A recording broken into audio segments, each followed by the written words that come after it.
Georgia পূর্ব Europe এবং পশ্চিম এশিয়ার সংযোগস্থলে অবস্থিত একটি আন্তঃমহাদেশীয় দেশ। প্রাগৈতিহাসিক দেশটিতে কলচি এবং আইবেরিয়ার মতো স্বাধীন রাজ্যগুলো প্রতিষ্ঠিত হয়েছিল। জর্জিয়ার দর্শনীয় স্থান এবং স্থাপনাগুলো এখানকার সৌন্দর্যে ভিন্ন মাত্রা যোগ করেছে। আজকে আমরা জর্জিয়া সম্পর্কে নানা জানা অজানা তথ্যই জানব।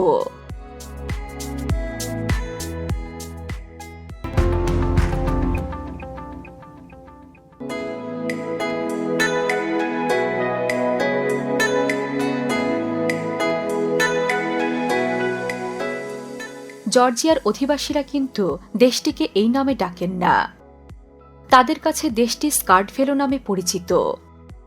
দেশটির জর্জিয়া নামের পেছনে ইতিহাসের বিখ্যাত ধর্মযুদ্ধ বা ক্রুশেড জড়িত। এই যুদ্ধ চলাকালীন সময়ে সেন্ট জর্জের ভক্ত টেম্পলাররা এই অঞ্চলে আসেন। তারা সেন্ট জর্জের স্মরণে দেশটিকে জর্জিয়া নামে ডাকতে শুরু করেন বলে বিশ্বে দেশটি এই নামে পরিচিতি পায়। খ্রিস্টান ক্রুসেডাররা এই অঞ্চলের নামকরণ করলেও জর্জিয়ার ভাষায় কিন্তু গ্রিক এবং পার্সিয়ান প্রভাব লক্ষ্য করা যায়। জর্জিয়ানদের ভাষায় মাত্র ৩৩টি বর্ণ রয়েছে। মজার ব্যাপার, জর্জিয়ানদের ভাষায় লিঙ্গ নির্দেশক কোনো শব্দ নেই। তারা ইংরেজি ভাষার মতো ক্যাপিটাল লেটার বা বড় হাতের অক্ষরও ব্যবহার করেন না।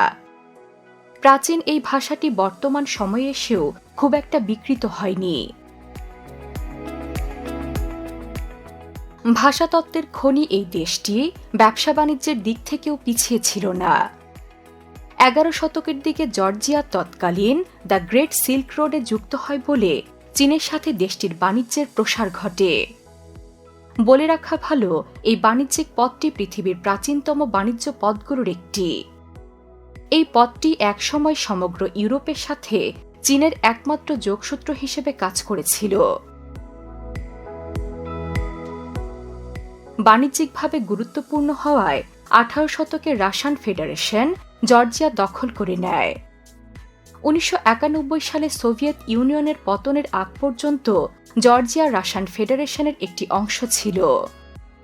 স্বাধীনতা লাভের পর জর্জিয়া রাজনৈতিক অস্থিতিশীলতা এবং গৃহযুদ্ধের শিকার হয়। এই কারণে একসময় সমৃদ্ধ এই দেশটির অর্থনৈতিক এবং ভূ রাজনৈতিক কাঠামো ভেঙে পড়ে।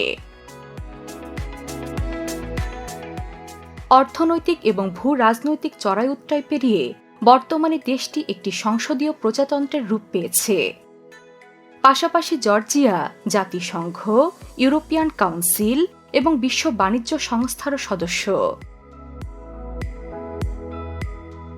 এই দেশটি ভৌগোলিকভাবে ককেশীয় অঞ্চলের অংশ। জর্জিয়ার ঠিক পশ্চিমে কৃষ্ণ সাগর, উত্তর ও উত্তর পূর্বাংশে রাশিয়া, দক্ষিণ পশ্চিমাংশে তুরস্ক এবং এর দক্ষিণে আছে আর্মেনিয়া। বর্তমানে ৬৯,৭০০ বর্গ কিলোমিটার এলাকা জুড়ে থাকা এই দেশে প্রায় ৩৭ লক্ষাধিক মানুষ বসবাস করেন। এদের অধিকাংশই খ্রিস্টান ধর্মের অনুসারী। এ অঞ্চলের প্রায় সকল অধিবাসী জর্জিয়ান ভাষায় কথা বলেন। জর্জিয়ান অধিবাসীরা মেহমানদের ঈশ্বর প্রদত্ত উপহার হিসেবে বিবেচনা করেন। অতিথি আপ্যায়নের জন্য তারা সুপ্রা নামের একটি ভোজসভার আয়োজন করে থাকেন। এখানে ভোজসভার আয়োজনকারী বা তামাদে নিজেই অতিথির মনোরঞ্জনের দায়িত্বে থাকেন। অতিথিকে এই সময় নিজের পানপাত্র উঁচিয়ে জর্জিয়ান ভাষায় চিয়ার্স বলতে হয়। এটা জর্জিয়ার একটি প্রাচীন রীতি। এখানকার জাতীয় খাবার খ্যাত খাচাপুরি স্থানীয়দের খাদ্য তালিকার অন্যতম অনুষঙ্গ।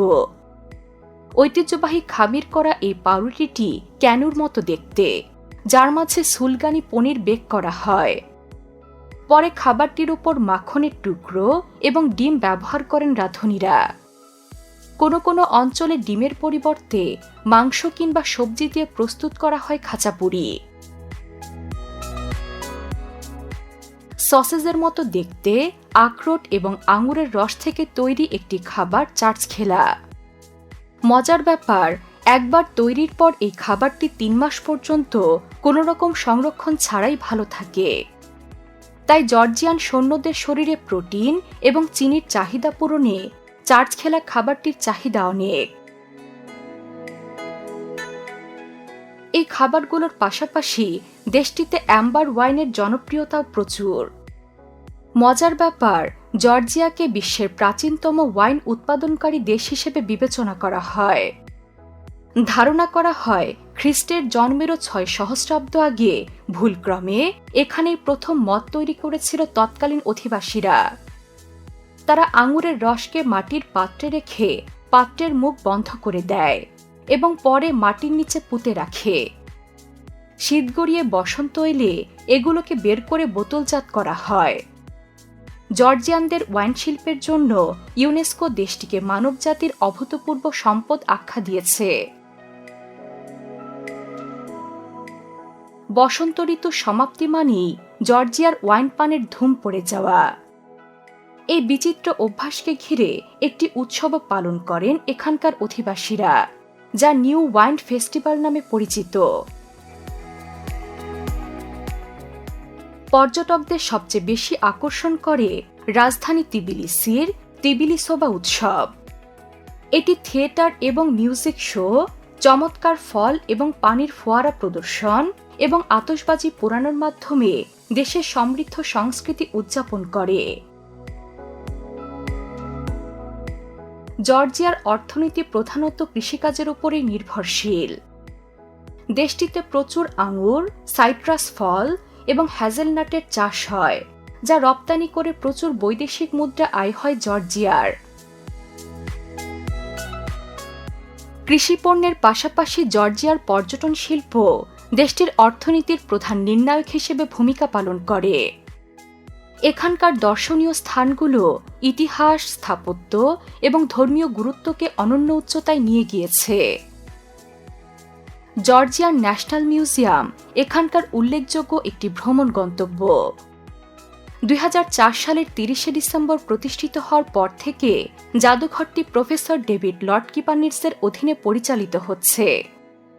এই জাদুঘরটির বিশেষত্ব হচ্ছে এখানে থাকা ইহুদি ধর্মের বিভিন্ন নিদর্শনগুলো। এখানে এলে ইহুদি ধর্মের ধর্মগ্রন্থ তাওরাতের বিভিন্ন সংস্করণ এবং প্রথম ইহুদি চিত্রশিল্পী জর্জিয়া সালোম কোবশভিলির অনেক চিত্রকর্ম দেখতে পাবেন দর্শনার্থীরা।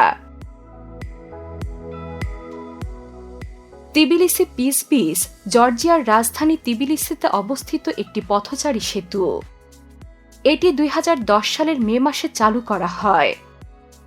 সেতুটিকে ব্রিজ অব পিসও বলা হয়, যার নকশা করেছিলেন ইতালির স্থপতি মিসেল দিলুচি। এই সেতুটি জর্জিয়ার গৃহযুদ্ধের পরবর্তী সময়ে শান্তির প্রতীক হিসেবে বিবেচনা করা হয়। জর্জিয়ার সমৃদ্ধ সাংস্কৃতিক ঐতিহ্যের প্রতীক হিসেবে বাতমি অ্যালফাবেট টাওয়ার বিশেষ আলোচনার দাবি রাখে। 130 মিটার উচ্চতার টাওয়ারটি জর্জিয়ার কৃষ্ণসাগর উপকূলে বাতমি নামক একটি শহরে অবস্থিত। 2012 সালে প্রতিষ্ঠিত টাওয়ারটির চোখ ধাঁধানো নকশা, যা সহজেই সবাইকে আকৃষ্ট করবে। আধুনিক স্থাপনার পাশাপাশি দেশটিতে প্রাগৈতিহাসিক ঐতিহ্যের অপার সম্ভারের দেখা মিলবে। প্রাচীন মঠ, চার্চ কিংবা পৃথিবীর সবচেয়ে উঁচু গ্রাম কি নেই এখানে। একজন পর্যটক চাইলেই আনানুরি দুর্গ থেকে ঘুরে আসতে পারেন। এটি জর্জিয়ার আরাগোভি নদীর কাছে অবস্থিত একটি মধ্যযুগীয় প্রতিরক্ষা স্থাপনা। আনানুরি দুর্গটি 17 শতকে আরাগোভির শাসকেরা নির্মাণ করেছিলেন। দুর্গটি তার আকর্ষণীয় স্থাপত্যশৈলীর পাশাপাশি সুন্দর ফ্রেস্কোর কাজ এবং দারুণ খোদাইয়ের জন্য বিখ্যাত। প্রাগৈতিহাসিক ধর্মীয় স্থাপনাগুলোর কথা বলতে গেলে প্রথমেই চলে আসে গ্রেমি চার্চ অব আর্ক অ্যাঞ্জেলসের নাম। 15 শতাব্দীতে নির্মিত পাহাড়ের চূড়ায় থাকা এই চার্চটি খ্রিস্টীয় চার্চ অ্যাঞ্জেল গ্যাব্রিয়েল এবং মাইকেলের মন্দিরের জন্য বিখ্যাত। মধ্যযুগে নির্মিত একটি বেল টাওয়ারের পাশাপাশি এখানে একটি সিটাডেল ছিল। তবে স্থানীয় এক রাজা 17 শতকে এই সিটাডেল ধ্বংস করে দেন। এই চার্চটি কিন্তু এখনো উপাসনালয় হিসেবে ব্যবহৃত হয় এবং এর পাশেই একটি সংগ্রহশালাও রয়েছে। খ্রিস্টান স্থাপত্য শিল্পের নমুনা দেখতে চাইলে দর্শনার্থীরা গার্গেটি ট্রিনিটি চার্চ ঘুরে আসতে পারেন। পাহাড় দিয়ে ঘেরা দুর্গম এলাকায় তৈরি এই উপাসনালয় জর্জিয়ার একটি প্রাকৃতিক বিস্ময়। এই এলাকাটিতে প্রবেশ করা ভীষণ রকম কঠিন। তাই তো দুর্যোগের সময় জর্জিয়ার খ্রিস্টধর্মীয় নিদর্শনগুলো এখানে নিরাপত্তার জন্য রাখা হতো। জর্জিয়ার ইতিহাসবিদরা মনে করেন কাজবেক পর্বতের পাশে অবস্থিত এই চার্চে সেন্ট নিনোর ক্রুশ লুকিয়ে রেখেছিলেন ধর্মযাজকরা। জর্জিয়া এসে কেউ রহস্যের স্বাদ নিতে চাইলে তাকে চলে যেতে হবে তিবিলিসি থেকে 220 কিলোমিটার দূরে পশ্চিম জর্জিয়ার কার্সকি পিলার দেখতে। এই স্তম্ভটি জর্জিয়ার বুকে একটি বিস্ময়। এই স্তম্ভের উপরে দুটি চার্চ নির্মাণ করা হয়েছে, কিন্তু ঠিক কিভাবে এই উপাসনালয় নির্মিত হয়েছিল তা এখনও একটি রহস্যই বটে। 1944 সালে অ্যালপাইনদের একটি দল এই স্তম্ভে আরোহণ করলে তারা এই চার্চ দুটির ধ্বংসাবশেষ পান। তারা চার্চ দুটি 5ম কিংবা 6ষ্ঠ শতাব্দীতে পেগানদের তৈরি বলে ধারণা করেন। বর্তমানে কার্সকি পিলারে আরোহণ করা নিষিদ্ধ। গ্যালাটি মনাস্ট্রি মধ্যযুগীয় স্থপতিদের স্থাপত্য কৌশলের মুন্সিয়ানার স্বাক্ষর বহন করে। এই মনাস্ট্রিটি দ্বাদশ শতাব্দীর বাইজেন্টাইন সম্রাট 4র্থ ডেভিডের আমলে নির্মিত। এই উপাসনালয় নির্মাণের সময় গণিতের গোল্ডেন রেশিও অনুসরণ করে নকশা করা হয়েছিল বলে জানা যায়। এই মধ্যযুগীয় উপাসনালয়টি জর্জিয়ার জ্ঞানবিজ্ঞান চর্চার কেন্দ্রবিন্দুও ছিল।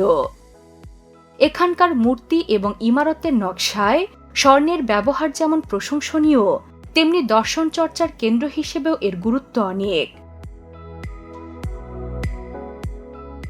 জর্জিয়ার ইতিহাসের সবচেয়ে পুরনো স্থাপনাগুলোর একটি হল দাভিড গারেহা লুভ্রা মনাস্ট্রি। তিবিলিসির কাখেতি অঞ্চলে পাহাড়ের গুহায় 25 কিলোমিটার এলাকা জুড়ে লুভ্রা মনাস্ট্রির অবস্থান। 6ষ্ঠ শতকে একজন অ্যাসিরিয়ান ধর্মযাজক এই উপাসনালয়টি নির্মাণ করেন। পরবর্তীতে এই জায়গায় জর্জিয়ান সেনাবাহিনীর প্রশিক্ষণ ক্যাম্পও করা হয়েছিল। পৃথিবীর সবচেয়ে উঁচু গ্রাম দেখতেও সবাইকে জর্জিয়াতেই আসতে হবে। জর্জিয়ার ভানিতি এলাকায় সমুদ্রপৃষ্ঠ থেকে 2100 মিটার উচ্চতায় বেশ কিছু জনবসতি মিলে এই গ্রাম তৈরি হয়েছে। এখানে এলে যে কেউই প্রকৃতির অমোঘ সৌন্দর্যের মধ্যে নিজেকে হারিয়ে ফেলবেন। সম্ভবত এই প্রাকৃতিক সৌন্দর্যের কাছে থাকতেই বোধহয় প্রাচীন জর্জিয়ানরা এখানে বসতি গড়ে তুলেছিলেন। জর্জিয়া এলে এখানকার গাছে দিলি প্রাকৃতিক গিরিখাত না দেখে ফিরে যেতে চাইবেন না কেউই। এই গিরিখাতের পাদদেশে 160 ফুট গভীর আবাসা নদীটি জর্জিয়ার প্রভাবশালী দাদিয়ানি পরিবারের স্নানের জায়গা ছিল বলে জানা যায়। এই প্রাকৃতিক বিষয়টি মেসোজোয়িক যুগ থেকে এখনো পর্যন্ত অক্ষত রয়েছে বলে ধারণা করেন নৃতত্ত্ববিদরা।